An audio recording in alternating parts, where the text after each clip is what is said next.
Okay, welcome back, viewers. Thank you for helping me spread my videos. Please continue sharing and commenting and liking them so I can get others subscribed and increase the quality of content. I'm also shortening my videos because I realize I tend to ramble. No one has a 20-minute attention span for a YouTube video. This week we'll be talking about rule number 2, white food removal.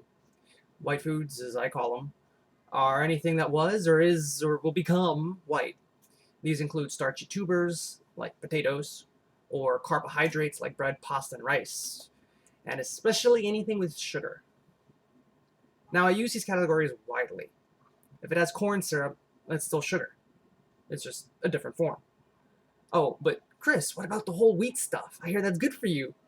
That means I can eat a bucket of brown rice and every meal I'll lose weight, right? No. You'll probably die. According to a paper published on February 13, 2006 in the American Medical Association Journal of Internal Medicine, diets low in carbohydrates, with the majority of calories coming from protein and some fat, had the most weight loss after a year. This was in comparison to people who were on a low-fat, high-carbohydrate diet. Another study from the New England Journal of Medicine, published on July 17, 2008, found similar results, along with an examination into something called the Mediterranean diet. I'm not going to cover that here, but just know that it's another possible option. That it did pretty well.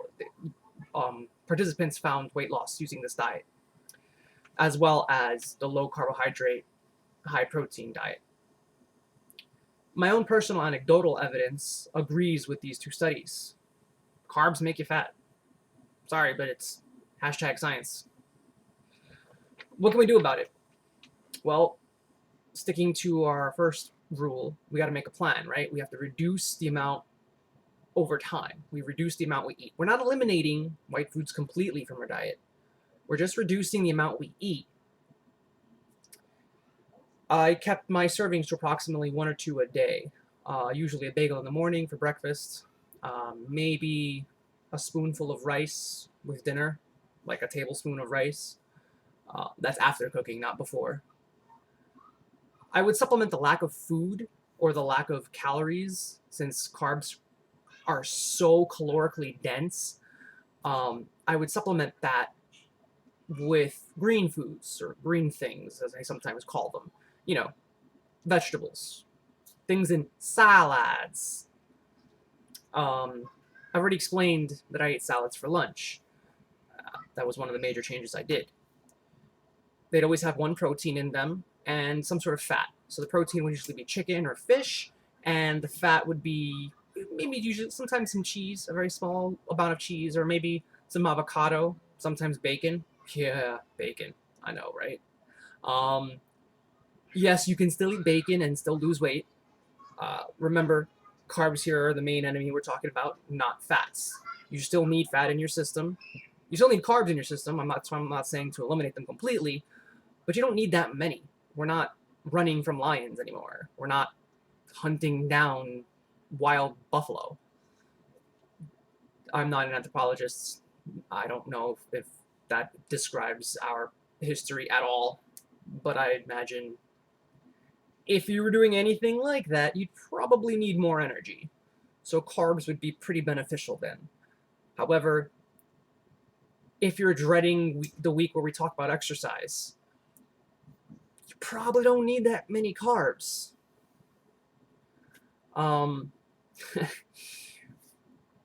We don't want to only eat fatty foods, though. Just make sure that's importantly stated, that you don't want to just eat fat. We're not talking about a bacon diet. That's not what we're talking about here. The majority of your food intake should still be through the form of lean meats, such as chicken and fish, and green leafy vegetables like spinach and kale. This should be the bulk of your calories. You know, every so once in a while, and maybe once a day, or maybe like every so often, fattier meats. You know, if you're into steak, if you're into pork, if you're into lamb, you know, some people like that. I like it. Those are fattier meats. Some sharp cheeses, those are fine. You know, all those things are fine in moderation. In moderation. the corollary here, white foods, right? I'm generalizing. I do make exceptions for things like milk. I think that if you're drinking the 1% or skim variety, because you don't really need that excess fat from milk, especially if you are going to take it in other forms, it's fine. So is cauliflower. That's a perfectly okay, I guess it's a vegetable. Yes, I think. I'm not sure. Comment below, let me know. I don't consider chicken and fish to be white foods, even though they look white after you cook them. Pro tip, cook it until it's white. Although for fish, the red varieties like salmon are probably better for you, or the fish that have a lot of brown striping, that tends to be where the fat is. The good healthy omega-3s and 6s that we need. 6s and 9s. I forget which omegas it is. I'm not good at this biochem stuff, sorry. But I definitely know that the fish with the brown lines, when you see fish and it has those brown stripings, that also gives it its fishy smell, incidentally. So the fishier fish, I guess you can say, are the better fish for you. But either way, fish are going to have some omegas that you need, some healthy omega fats, and chicken, you can't go wrong. You can't go wrong with chicken. Comment below. Let me know if you come up with any exceptions. Anything that I should have mentioned that should also be an exception to my white food rule. I'm sure I'm missing some. As always, like, comment, subscribe, share my videos on all your social medias. Get down with your bad media selves.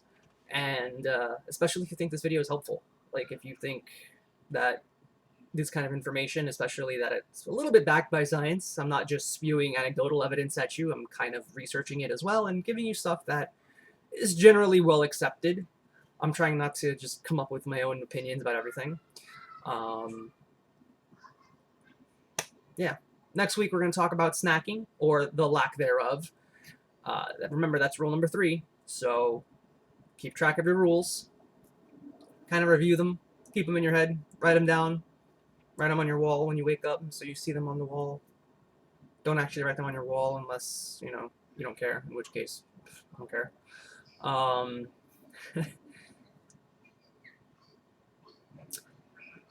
Little note about snacking before we get to next week.